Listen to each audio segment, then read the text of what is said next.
Baik, bismillahirrahmanirrahim. Assalamualaikum warahmatullahi wabarakatuh. Selamat siang dan salam sejahtera untuk kita semua. Bapak Ibu Dewan Guru SMA Negeri 3 Tempunah yang saya hormati, pada hari ini saya akan melaksanakan diseminasi tentang budaya positif di SMA Negeri 3 Tempunah. Budaya positif ini adalah salah satu tugas dari program guru penggerak pada modul 1.4. Jadi ada 4 submodul di dalam modul 1. Yang pertama itu adalah filosofi Ki Hajar Dewantara, kemudian ada visi guru penggerak, dan nilai dan peran guru penggerak, serta yang terakhir budaya positif. Dan di dalam budaya positif ini ada beberapa hal baru yang memang ingin saya kenalkan dengan teman-teman guru. Sebenarnya ini adalah hal yang sering dan pernah kita lakukan, cuman terkadang kita melakukannya tidak dengan tahap yang baik.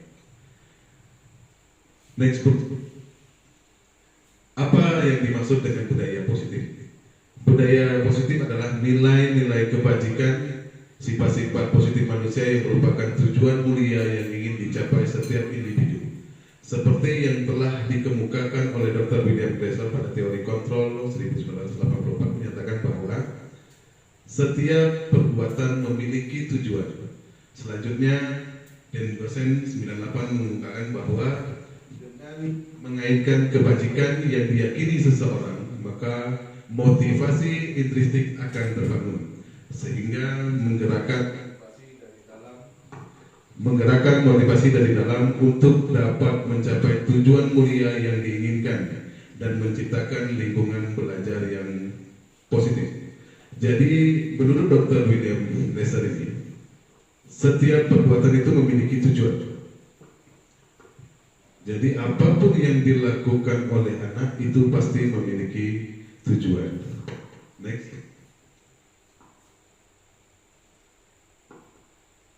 Ada beberapa langkah, sebenarnya ada 5 atau 6 langkah dalam penerapan budaya positif, cuman saya persingkat. Kita ambil yang paling mudah untuk kita terapkan di awal-awal penerapan budaya positif, terutama di lingkungan sekolah kita SMA Negeri 3 Tempunah. Yang pertama adalah membuat keyakinan kelas, kemudian mengetahui kebutuhan murid, menentukan posisi kontrol, dan yang terakhir melakukan segitiga restitusi. Next. Keyakinan kelas, pembentukan keyakinan sekolah atau keyakinan kelas. Keyakinan kelas itu harus bersifat lebih abstrak daripada peraturan yang lebih rinci dan konkret. Keyakinan kelas berupa pernyataan-pernyataan universal. Pernyataan keyakinan kelas senantiasa dibuat dalam bentuk positif. Keyakinan kelas hendaknya tidak terlalu banyak sehingga mudah diingat dan dipahami oleh semua warga kelas. Keyakinan kelas sebaiknya sesuatu yang dapat diterapkan di lingkungan tersebut. Semua warga kelas hendaknya ikut berkontribusi dalam pembuatan keyakinan kelas lewat kegiatan curah pendapat. Bersedia meninjau kembali keyakinan kelas dari waktu ke waktu. Nah, Bapak Ibu, ini adalah prosedur pembentukan keyakinan kelas. Yang pertama adalah mempersilahkan warga sekolah atau kelas kita atau murid untuk mencurahkan pendapat tentang peraturan yang perlu disepakati di sekolah atau di kelas. Kemudian mencatat semua masukan-masukan para warga sekolah di papan tulis atau kertas besar, di mana semua anggota kelas bisa mencurahkan pendapatnya. Pendapat yang dimaksud ini adalah keinginan mereka, kelas itu maunya seperti apa.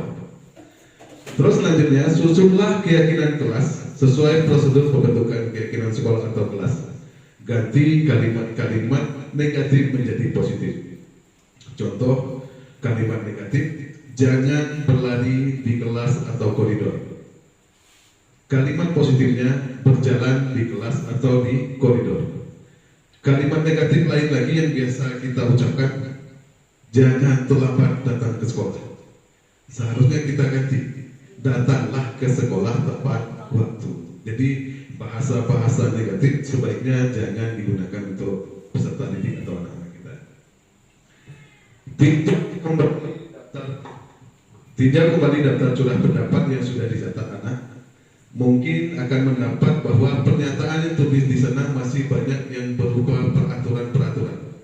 Selanjutnya, ajak warga sekolah murid untuk menemukan nilai kebajikan atau keyakinan yang dituju dari peraturan tersebut.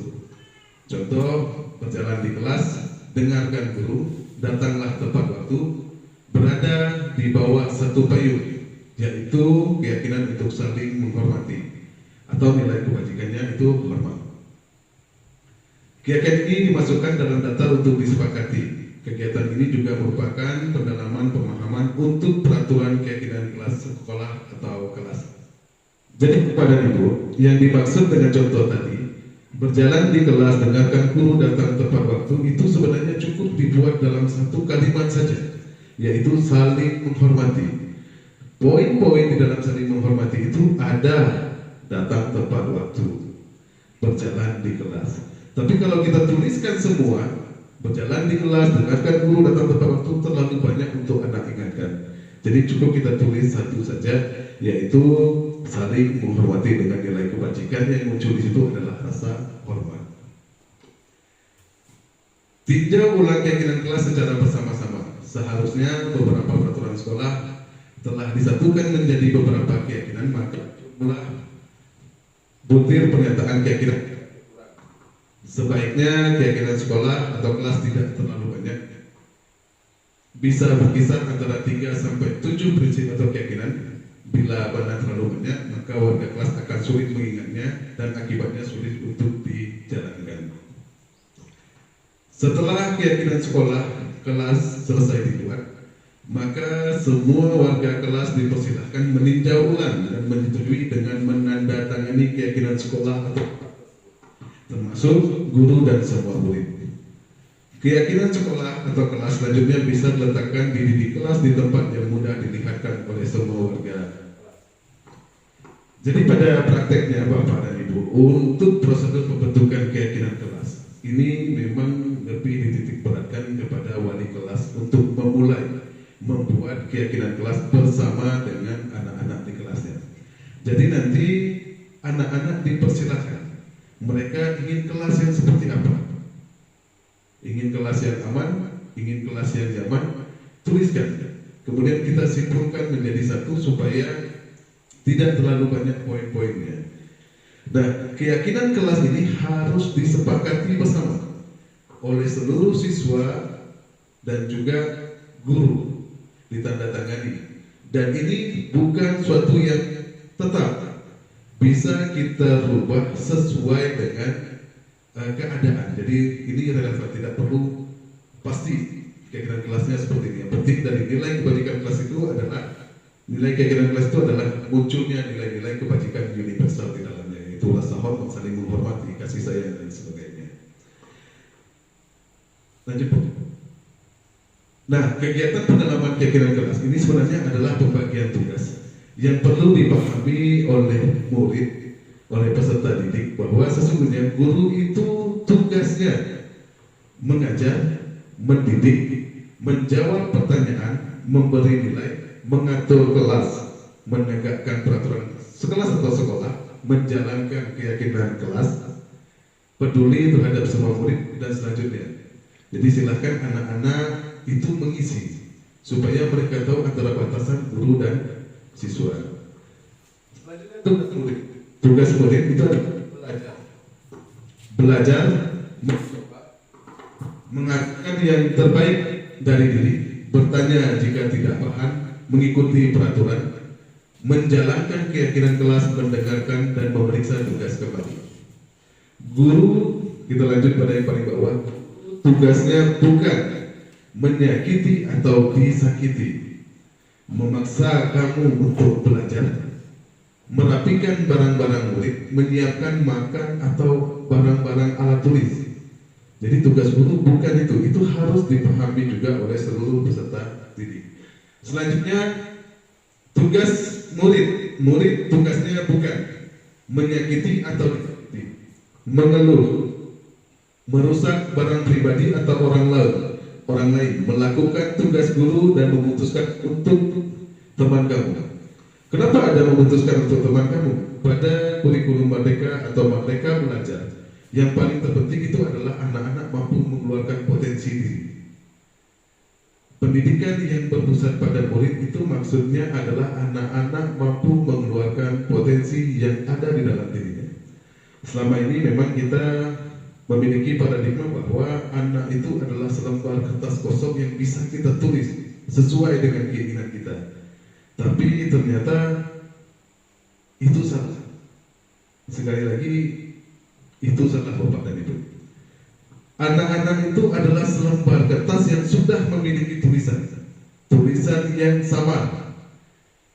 Tulisan yang samar itu ada yang bernilai kebajikan positif dan juga ada yang bernilai negatif. Tugas guru kalau menurut filosofi Ki Hajar Dewantara, tugas guru hanyalah menerangkan sisi positif. Yang baik dari anak itu kita tuntut, kita terangkan. Yang jelek atau yang negatif dari sifat anak itu kita pulangkan, bila perlu kita hapus. Itu menurut Ki Hajar Dewantara.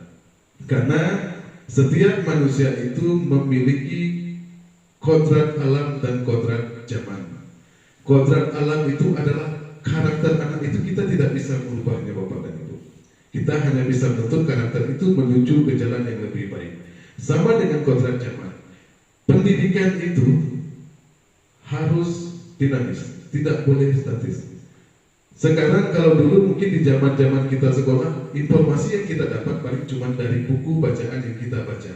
Tapi sekarang, di zaman sekarang, anak-anak bisa mengakses semuanya melalui gadgetnya, HP-nya.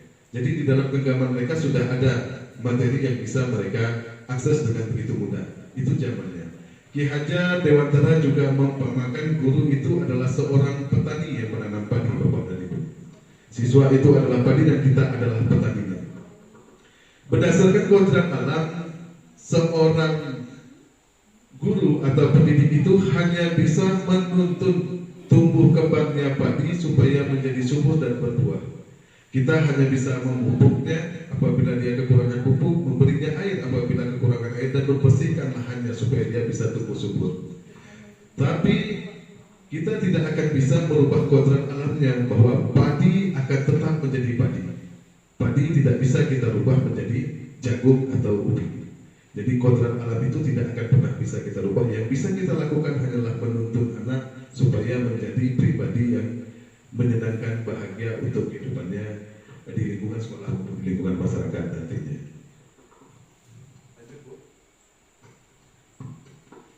Selanjutnya kita ke kebutuhan dasar manusia.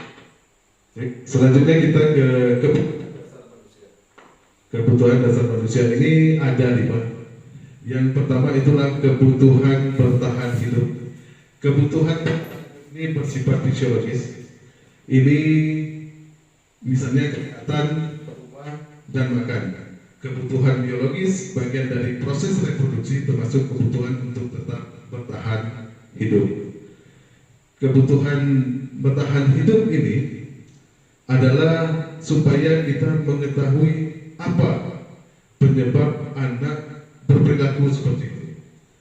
Anak yang datang ke sekolahan dengan waktu tidur yang cukup, dengan sarapan yang cukup, dengan kondisi rumah yang nyaman, akan berbeda dengan siswa yang datang ke sekolahan dalam posisi kesehatannya tidak sehat. Anak yang punya masalah di rumah, atau anak yang tidak sarapan sehingga kelaparan di rumah. Jadi anak dalam melakukan setiap kegiatan itu pasti memiliki tujuan, dan tujuannya pasti salah satunya adalah memenuhi kebutuhan hidupnya ini. Yang kedua, kasih sayang dan rasa diterima. Kebutuhan untuk disayangi dan diterima meliputi kebutuhan akan hubungan dan koneksi sosial. Kebutuhan untuk memberi dan menerima kasih sayang, dan kebutuhan anak untuk merasa menjadi bagian dari suatu kelompok.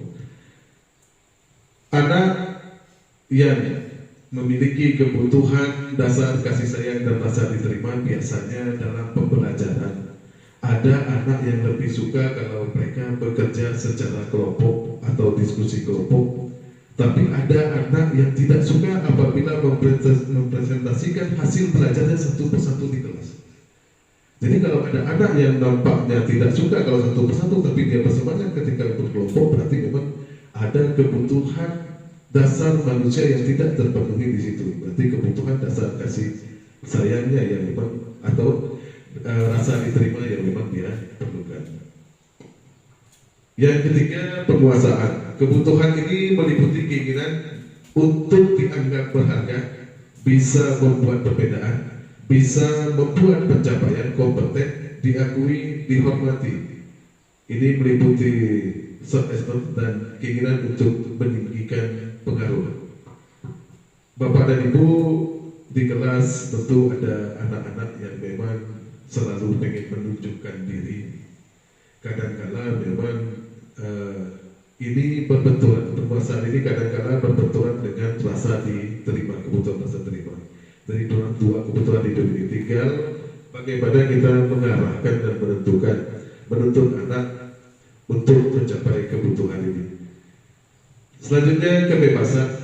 Anak-anak dengan kebutuhan kebebasan yang tinggi menginginkan pilihan.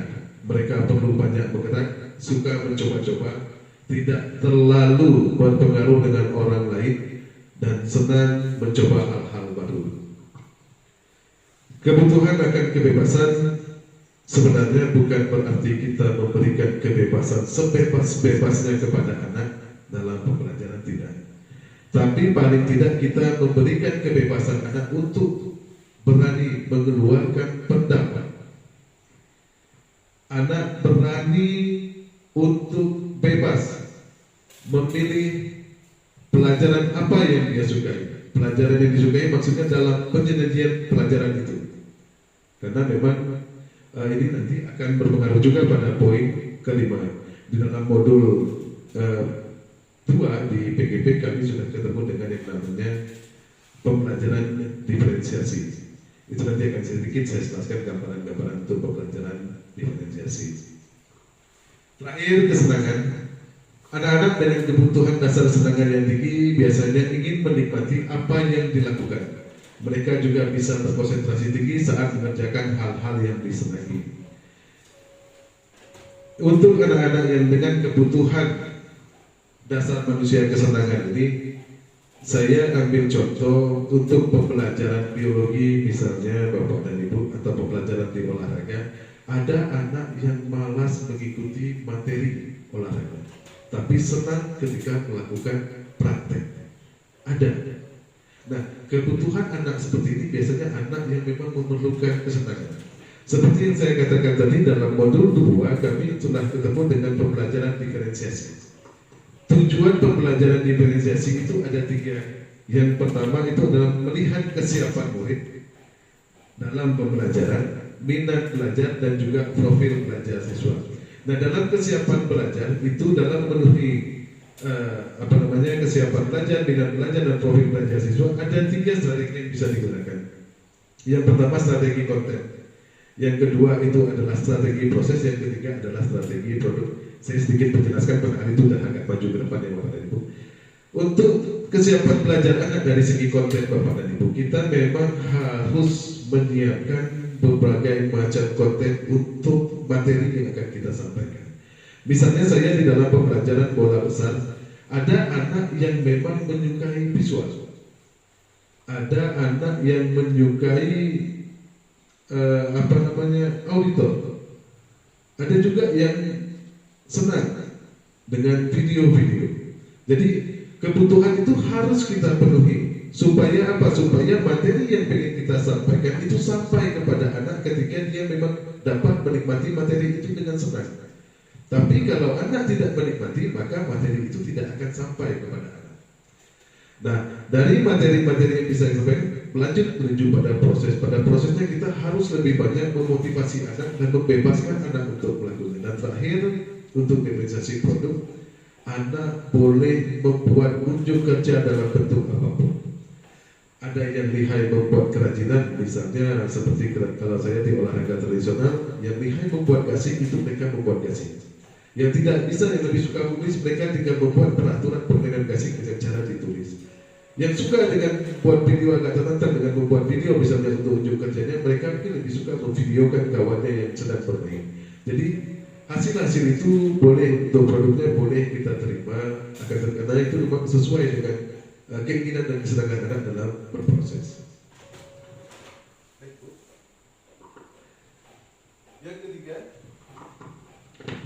Yang ketiga yang ingin saya ambil dalam budaya positif di sekolah ini adalah posisi kontrol. Ini setelah belajar modul ini saya baru menyadari ternyata apa yang selama ini saya jalani, saya lakukan ternyata salah, Bapak dan Ibu. Posisi kontrol itu ada 5. Yang pertama itu penghukum, pembuat rasa bersalah, teman, pemantau, dan manajer. Posisi kontrol yang sangat disarankan itu adalah sebagai manajer, Bapak dan Ibu. Dan posisi kontrol terendah itu adalah penghukum. Dan itu sering sekali kita lakukan. Maka ketika kita mulai mengenal tentang posisi kontrol, mari kita merubah posisi kontrol kita kepada anak. Kita selalu beranggapan bahwa dengan menghukum anak akan memberikan efek jera kepada anak. Tapi Bapak dan Ibu, dari keempat posisi kontrol, baik penghukum, pembuat rasa bersalah, teman atau pemantau, itu hanya menimbulkan kesadaran dari luar, bukan dari dalam diri anak. Tapi kalau manajer itu dari dalam diri anak. Saya ambil contoh penghukum itu kadang-kadang anak takut datang terlambat itu karena takut kita hukum. Jadi ada hal di luar yang membuat dia takut datang terlambat ke sekolah, bukan dari kesadaran dirinya. Tapi kalau manajer itu adalah kesadaran dari dalam dirinya. Dia sadar bahwa dia memang harus datang tepat waktu ke sekolah. Nah, perilaku kontrol penghukum itu biasanya menghadik, menunjuk-nunjuk, menyakiti, dan menyindir. Guru biasanya berkata, kalau kamu tidak melakukan, saya akan saya akan menjewer, saya akan hukum kamu, lari dan segala macam. Nah, hasilnya pada siswa akan memberontak, menendam, dan menyalahkan orang lain. Menyalahkan orang lain, misalnya saya terlambat, saya kena hukum gara-gara saya bergoncengan dengan Pak Adi, misalnya, maka saya akan menyalahkan Pak Adi. Padahal seharusnya itu adalah kesadaran dari dalam dirinya masing-masing. Terus pada pembuat rasa bersalah juga sering sekali kita lakukan, Bapak dan Ibu. Ini biasanya menunjukkan kekecewaan yang mendalam. Kamu ini dah kecewakan Bapak malu jadi wali kelas. Biasanya ada bahasa-bahasa yang kayak gitu, ya Bapak dan Ibu. Nah, hasilnya ini anak akan menyembunyikan setiap masalah yang ada. Anak akan menyangkal perbuatan-perbuatan yang salah, dan anak akan berusaha untuk selalu berbohong supaya rasa bersalah tadi itu tidak dilakukan untuk gurunya. Jadi ini bahayanya untuk yang membuat rasa bersalah. Selanjutnya untuk perilaku kontrol positif itu ada 2 juga, teman dan pemantau. Kalau teman, guru membuat alasan untuk murid-muridnya. Jadi udah masuk sana, tidak apa-apa, nanti Bapak kasih tahu teman guru yang lain. Ada biasanya kita seperti itu. Jadi kita melindungi anak dengan tanggapan bahwa akan muncul kesadaran di diri anak. Jadi kalau untuk posisi teman ini, hasilnya nanti itu akan ketergantungan. Jadi anak akan selalu ketergantungan dengan kita. Jangan sampai ketika anak terlambat, kemarin saya dengan Pak Iman bisa masuk, kok dengan potensi saya kena hukum. Jadi ada ketergantungan anak kepada satu guru. Ketika saya sudah tidak lagi merespon dia, maka akan muncul kekecewaan di anak. Oh, Pak Iwan tidak ada perhatian lagi ke saya. Nah, jangan sampai seperti itu. Itu adalah motivasi yang datang dari luar. Itu harus kita rubah. Jadi kita harus berusaha mencoba munculkan motivasi kesadaran diri anak dalam bersifat positif itu dari dalamnya sendiri. Jadi anak itu sadar sendiri. Kemudian pada perilaku kontrol positif pemantau, Ini biasanya kita menghitung dan mengukur apa peraturannya, apa konsekuensi atau sanksinya, apa yang telah kamu lakukan, apa yang terjadi sekarang. Hasilnya itu menyesuaikan bila diawasi. Saya ambil contoh, Bapak dan Ibu, ini ada sedikit perbedaan antara hukuman dan konsekuensi. Hukuman itu biasanya tidak diketahui atau secara tiba-tiba. Saya menghukum anak, begitu anak terlambat datang, dan push up 10 kali. Anak akan susah untuk menerima. Tapi kalau di olahraga mereka agak mudah sedikit menerima karena apa? Ketika sebelum pembelajaran dimulai, kita sudah membuat perjanjian terlebih dahulu dengan anak-anak bahwa setiap anak yang datang terlambat dari saya akan mendapatkan hukuman. Jadi anak sudah tahu bahwa ketika dia terlambat dia akan mendapat hukuman dan hukumannya adalah bentuknya push up atau lari. Itu bentuk konsekuensi. Tapi Bapak dan Ibu sekali lagi, hasilnya anak-anak itu hanya berbuat baik apabila kita awasi saja. Dilarang menendang bola voli misalnya. Kalau menendang bola voli lompat 5 kali. Ketika saya tidak ada di lapangan mungkin anak-anak akan terus menendang. Tapi ketika saya awasi mereka tidak menendang. Jadi kontrol kita sebagai manajer, kelemahannya di situ. Jadi anak-anak itu tidak muncul lagi perasaan dari dirinya bahwa memang bola voli tidak untuk ditendang. Jadi ada ataupun tidak adanya saya, kalau memang kesadaran itu muncul, maka anak-anak tidak akan melakukan hal-hal yang negatif. Terakhir, untuk kontrol ini di posisi manajer, guru mengajukan pertanyaan-pertanyaan apa yang diyakini. Kalau kamu meyakini, kamu yakin bisa perbaiki. Kalau kamu yang perbaiki, kira-kira hal tersebut akan apa? Ini menguatkan karakter dan watak anak. Untuk posisi kontrol manajer ini sangat dianjurkan Bapak dan Ibu. Baik, ini yang terakhir dari budaya positif. Dari yang pertama tadi kita sudah mengetahui tentang membuat keyakinan kelas. Bapak dan Ibu, keyakinan kelas itu langkah pertama dalam budaya positif. Sebelum daripada kita, anak juga harus mengetahui dampak daripada hukuman, motivasi dan juga penghargaan. Terus selanjutnya dari keyakinan kelas kita tadi lanjut ke kebutuhan dasar manusia. Ada 5 kebutuhan dasar manusia dan tadi kita ke posisi kontrol. Posisi kontrol yang sangat dianjurkan itu adalah posisi manajer. Dan yang terakhir ini segitiga restitusi. Segitiga restitusi ini saya yakin semua guru pasti pernah melakukan. Cuman langkah-langkah dalam melakukan segitiga restitusi kadang-kadang kita belum sesuai. Sehingga tujuan akhir yang ingin kita dapat dari anak itu tidak maksimal. Dari segitiga restitusi ini ada 3 hal yang perlu kita lakukan. Yang pertama adalah menstabilkan identitas. Yang kedua itu memvalidasikan kesalahan. Dan yang ketiga itu menanyakan keyakinan. Menanyakan keyakinan bukan menanyakan agama, tapi apa yang mereka yakini tentang keyakinan kelas yang sudah disepakati mereka bersama tentang nilai-nilai kebajikan yang ada di dalamnya tadi. Bapak dan Ibu guru, dalam menstabilkan identitas, kita harus selalu beranggapan bahwa anak ini adalah makhluk yang positif, yang memiliki potensi-potensi dalam dirinya yang harus kita bantu untuk kita kembangkan. Jadi di dalam menstabilkan identitas, jangan sampai kita melelahkan, tapi kita memberikan penguatan dan dorongan bahwa semua orang itu pasti pernah berbuat salah. Jadi kamu bukan satu-satunya orang yang membuat kesalahan. Itu adalah bahasa-bahasa awal yang kita gunakan dalam menstabilkan identitas.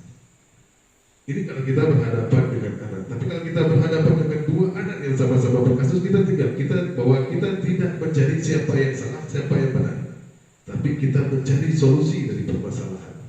Nah, cara menstabilkan identitas anak, langkah-langkahnya yang kedua itu adalah memvalidasi tindakan yang salah. Dalam memvalidasi tindakan yang salah, kita bisa menanyakan anak, tentu ada alasan kenapa kamu melakukan ini. Setiap tindakan anak pasti berhubungan dengan yang namanya kebutuhan dasar manusia. Jadi tadi kita mempelajari 5 kebutuhan dasar manusia itu sangat penting Bapak dan Ibu, supaya ketika anak melakukan hal-hal negatif kita tidak langsung menilai atau merespon anak dengan negatif juga. Karena sesungguhnya setiap hal yang dilakukan anak itu memiliki tujuan dalam memenuhi kebutuhan hidupnya.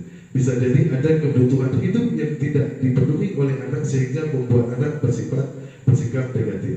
Jadi kita mari membuka diri untuk mencoba memahami kebutuhan dasar anak, kemudian di dalam memvalidasi tindakan yang salah kita bisa membaca kebutuhan anak sehingga melakukan kesalahan tadi.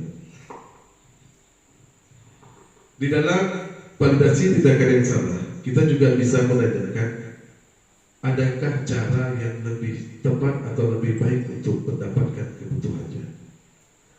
Setelah kita memvalidasi kesalahan anak, barulah kita lanjut pada keyakinan kelas. Apa keyakinan kelas yang telah disepakati kalian di kelas? Jadi setelah kita memvalidasikan itu, kita tanyakan keyakinan anak. Nah, ketika kita tanyakan keyakinan kelas yang telah disepakati kepada mereka, kita juga boleh menambahkan, setelah ini apa yang akan kamu lakukan? Apakah kamu bersedia untuk berubah? Jadi hal-hal seperti itu. Tapi apabila dalam kelanjutannya kemudian masih belum ada perubahan dan segala macam, kita lanjutkan ke tahap berikutnya, itu mari kita sama-sama berkoordinasi dengan orang tua dan juga lingkungan sekolah. Ini adalah salah satu langkah pertama dari segitiga restitusi, yaitu menstabilkan identitas seperti yang saya katakan. Anak yang melanggar peraturan karena sedang mencari perhatian adalah anak yang sedang mengalami kegagalan. Dia mencoba untuk memenuhi kebutuhan dasarnya, namun ada benturan. Kalau kita mengkritik dia, maka kita akan tetap membuatnya dalam posisi gagal. Kalau kita ingin dia menjadi reflektif, maka kita harus meyakinkan si anak dengan cara mengatakan kalimat-kalimat ini. Berbuat salah itu tidak apa-apa, karena semua orang pasti pernah berbuat salah. Jangan pernah berbuat salah tidak apa-apa langsung dimaknai anak dengan salah juga. Terus tidak ada manusia yang sempurna, bahwa memang berbuat kesalahan itu tadi tidak masalah, tapi kita harus segera menyadari kesalahan kita tadi. Saya juga pernah melakukan salah seperti itu. Kita bisa menyelesaikan ini, Bapak Ibu tidak tertarik mencari siapa yang salah, tapi Bapak dan Ibu ingin mencari solusi dari permasalahan ini. Kamu berhak merasa begitu. Apakah kamu sudah menjadi teman yang baik buat dirimu sendiri? Itu adalah kalimat-kalimat yang bisa kita gunakan pada langkah pertama, yaitu menstabilkan identitas di segitiga restitusi. Langkah kedua, validasi tindakan yang salah. Restitusi tidak menyarankan guru berbicara ke murid bahwa melanggar aturan adalah sikap yang baik. Ini tidak disarankan. Tapi dalam segitiga restitusi, guru harus memahami alasan dan paham bahwa setiap orang pasti akan melakukan yang terbaik di waktu tertentu. Sebuah pelanggaran atau seringkali memenuhi kebutuhan anak akan penguasaan, walaupun sering bertabrakan dengan kebutuhan yang lain. Penguasaan ini kebutuhan yang sangat berat, karena biasanya anak-anak dengan kebutuhan penguasaan ini sering mengganggu teman-temannya untuk menunjukkan kemampuan dirinya. Nah, ini tentu berbenturan dengan rasa hormat, berbenturan dengan rasa aman di dalam keinginan kelas, yaitu kebutuhan kasih sayang dan rasa diterima. Kalau kita tolak anak yang bermasalah, anak yang sedang berbuat salah, dia akan tetap menjadi bagian dari masalah. Namun bila kita memahaminya memahami alasannya melakukan sesuatu, maka dia akan pernah dipahami. Mungkin tidak suka sikap seorang anak yang terus-menerus merengek, tapi bila sikap itu mendapat perhatian kita, maka itu telah memenuhi kebutuhan anak tersebut. Kalimat di bawah ini mungkin terdengar asing buat guru, namun bila kita katakan dengan nada tanpa menghakimi, akan memvalidasi kebutuhan mereka. Misalnya, padahal kamu bisa melakukan hal yang lebih buruk dari ini. Kamu pasti punya alasan kenapa melakukan hal ini. Setelah anak menjelaskan, baru kita melihat kebutuhan dasar apa yang belum terpenuhi dari anak tersebut. Kamu patut bangga pada dirimu sendiri karena kamu telah hidup suatu hal yang penting buatmu. Dalam beberapa kasus, kita pernah ketemu anak yang berkelahi hanya gara-gara satu anak mengejek nama orang tuanya. Ini adalah salah satu mungkin pertanyaan yang bisa, bahwa kita tidak menyalahkan, tapi kita juga memvalidasi kesalahannya dengan menunjukkan juga keyakinan yang harus dia yakini. Jadi ada tambahan untuk validasi kesalahannya. Kamu boleh mempertahankan sikap itu, tapi kamu harus menambah sikap yang baru. Kamu boleh marah dengan temanmu misalnya, tapi kamu harus ingat juga bahwa dampak dari itu apa. Jadi anak sudah mulai diberi pengertian supaya muncul kesadaran pada diri anak. Langkah terakhir, langkah ketiga itu menanyakan keyakinan kelas. Teori menyatakan bahwa kita pada dasarnya termotivasi secara internal ketika identitas sukses telah tercapai di langkah pertama, dan tingkah laku yang salah telah divalidasi di langkah kedua. Maka anak akan siap untuk dihubungkan dengan nilai-nilai yang dia percaya dan berpindah menjadi orang yang dia inginkan. Pertanyaan di bawah ini menghubungkan keyakinan anak dengan keyakinan kelas atau keluarga. Apa yang kita percaya sebagai suatu kelas atau keluarga? Apa nilai umum yang telah kita sepakati? Apa bayangan kita tentang kelas yang ideal? Kamu mau jadi apa? Jadi orang yang seperti apa? Penting untuk menanyakan ke anak kehidupan seperti apa nantinya yang mereka inginkan. Apakah kamu ingin menjadi orang yang sukses, bertanggung jawab, atau bisa dipercaya? Kebanyakan anak-anak akan mengatakan iya, tapi mereka tidak tahu bagaimana caranya menjadi orang seperti itu. Guru dapat membantu dengan bertanya seperti apa jika mereka menjadi orang seperti itu. Ketika anak sudah mendapatkan gambaran yang jelas tentang orang seperti apa yang mereka inginkan, guru dapat membantu anak-anak tetap fokus pada gambaran tersebut.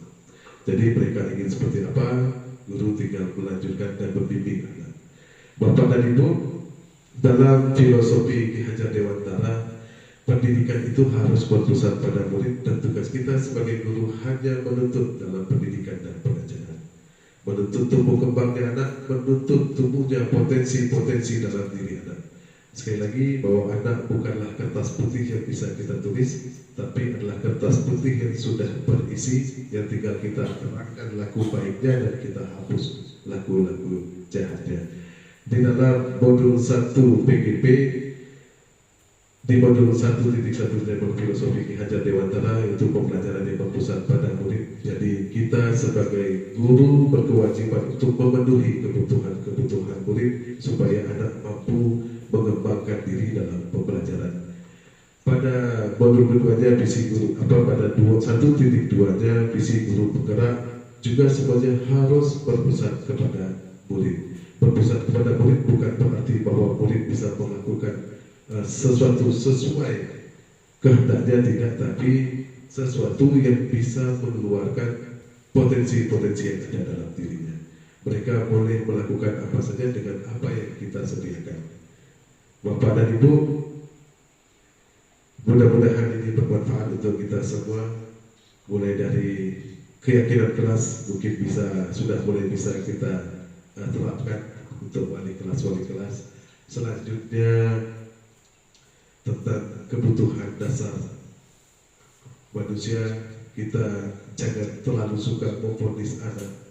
Kenapa si A sering datang terlambat, si B sering datang terlambat? Tentu dalam setiap perilaku ada alasan-alasan yang membuat mereka melakukan hal-hal tersebut. Dan segitiga restitusi bisa kita terapkan untuk menumbuhkan kesadaran dari dalam diri anak. Terus posisi kontrol, Bapak dan Ibu, sekali lagi posisi terendah dalam posisi kontrol, dalam 5 posisi kontrol itu adalah posisi menghukum. Mari kita sama-sama hindari posisi sebagai penghukum di lingkungan sekolah kita di SMA Negeri 3 Tempuna ini. Kita sama-sama beralih ke posisi manajer agar kita mengetahui dan bisa menumbuhkan kesadaran diri anak untuk bersikap positif yang memang datang dari dalam diri anak. Ingat, sesuatu yang datang dari dalam diri akan susah untuk berubah. Tapi sesuatu yang datang karena motivasi dari luar itu akan mudah berubah. Bapak dan Ibu, ini saja yang bisa saya sampaikan. Terima kasih atas perhatiannya Bapak Ibu guru hebat SMA Negeri 3 Tempuna. Semoga apa yang saya sampaikan bermanfaat untuk kita semua dalam mencapai tujuan pendidikan nasional menuju profil pelajar Pancasila. Terima kasih. Wassalamualaikum warahmatullahi wabarakatuh.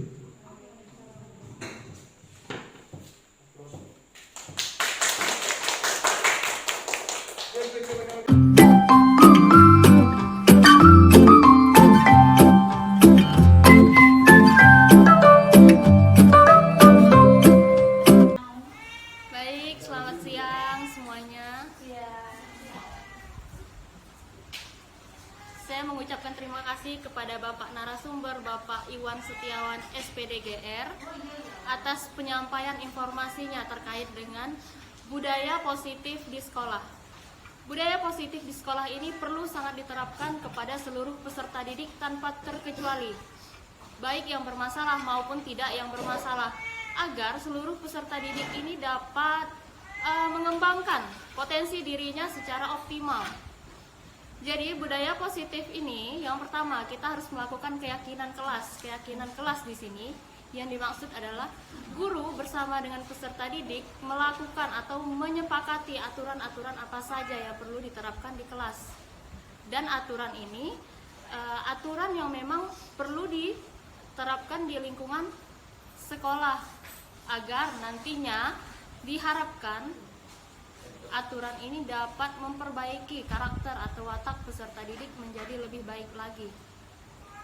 Yang selanjutnya adanya kontrol diri. Kontrol diri di sini dimaksudkan agar peserta didik mampu mempertahankan watak atau karakter yang positif sehingga dapat memperbaiki karakter-karakter yang negatif yang terbawa dari lingkungan luar.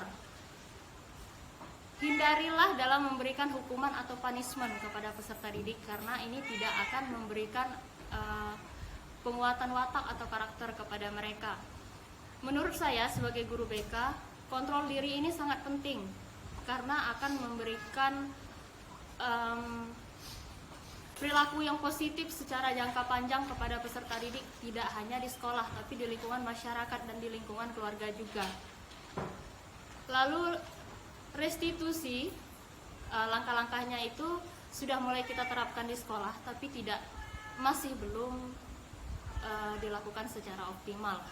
Tapi setelah mendapatkan informasi dari Bapak narasumber kita, ini memberikan sebuah informasi atau pembelajaran yang baru agar kita dalam menangani peserta didik atau memberikan bantuan kepada peserta didik dapat dilakukan sesuai dengan kebutuhan mereka masing-masing. Karena kebutuhan peserta didik ini tentunya berbeda satu dengan yang lainnya. Ada kebutuhan peserta didik yang perlu merasa disayangi di sekolah, perlu merasa aman di sekolah. Ada juga peserta didik yang perlu merasakan adanya pengakuan di sekolah. Mungkin itu tidak mereka dapatkan di lingkungan keluarga atau di lingkungan masyarakat. Nah, itulah yang perlu kita pahami. Sekian penyampaian dari saya. Kurang dan lebihnya saya mohon maaf. Terima kasih. Selamat siang. Baik, terima kasih atas kesempatan diberikan. Assalamualaikum warahmatullahi wabarakatuh. Selamat siang kepada Bapak narasumber.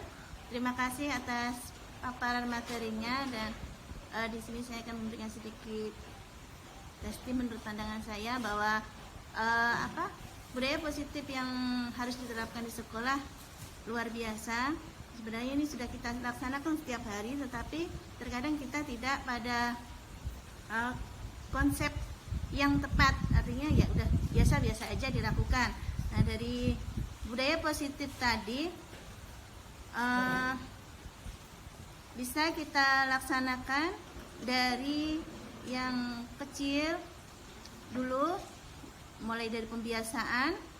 Kemudian ya tadi dimulai dari itu ya kesepakatan kelas. Nah, kesepakatan kelas yang ya paling tidak saling menghormati. Di sini disiplinnya ditingkatkan lagi. Kemudian hal-hal kecil seperti menjaga kebersihan, karena semuanya itu adalah tanggung jawab kita bersama. Kemudian